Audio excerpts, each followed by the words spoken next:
A half-baked idea. How grief, love and cake took me from the courtroom to le Cordon Bleu. Written and read by Olivia Potts. Chapter 1. When someone close to you dies, an odd thing happens. Whatever is happening at the time takes on a special resonance. Maybe you are watching Emmerdale, or on your way to a Pilates class, or buying a particular brand of chocolate biscuit. There needn't be anything special about the activity. Indeed, usually there isn't. Death has a knack of arriving at the most mundane moments. But it is mundane moments that make up most of our lives.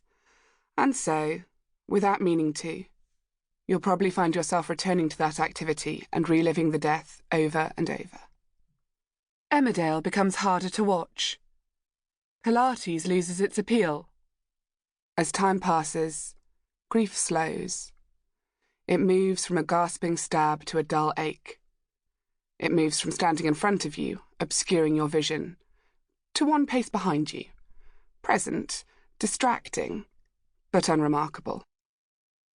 But those biscuits, they will always bring you right back to that moment in a way that will take your breath away and break your heart in two. It's sensible then to do your best to avoid that activity, to solve the problem by running away from it, as fast as you can. Coronation Street scratches a similar itch to Emmerdale. No one really likes Pilates anyway. And there are always new biscuits to try. The problem comes when you find out, to your surprise, that the tainted activity is one you want to spend the rest of your life doing. When my mother died, I was cooking. I was not a cook. I did not cook.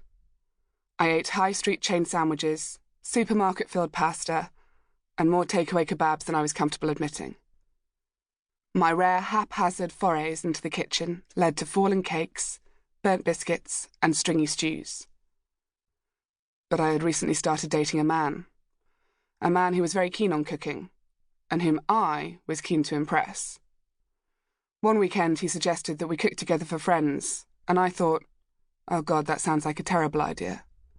But I said, sounds great. And so I found myself standing in a kitchen that was not my own, baking a cake alongside a man I didn't know.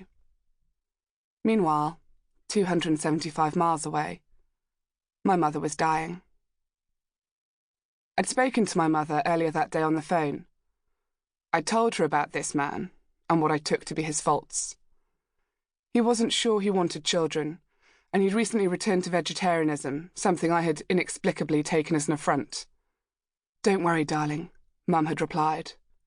Bring him home to meet your mother. I'll point out your childbearing hips and feed him my shepherd's pie. That'll sort him out.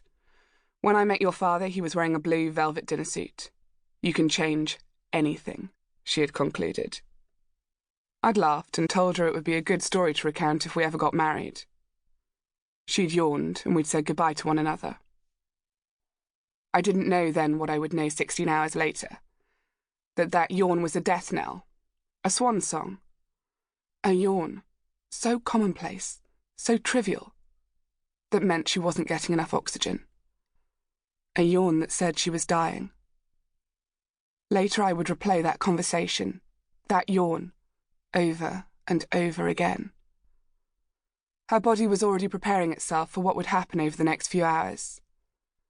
Entirely self-interested, I hadn't even asked her how she was, though I did promise to call her the next day with a full post-mortem on the supper. The irony would only occur to me later. My mother was 275 miles away, and she was dying. But I didn't know this.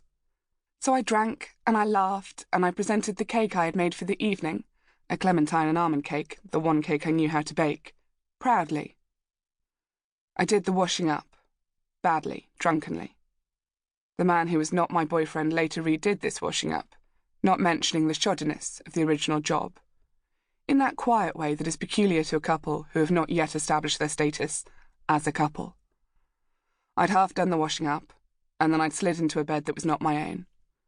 And 275 miles away, my mother was dead. The next afternoon, an impossibly blue February day, Sample complete. Ready to continue?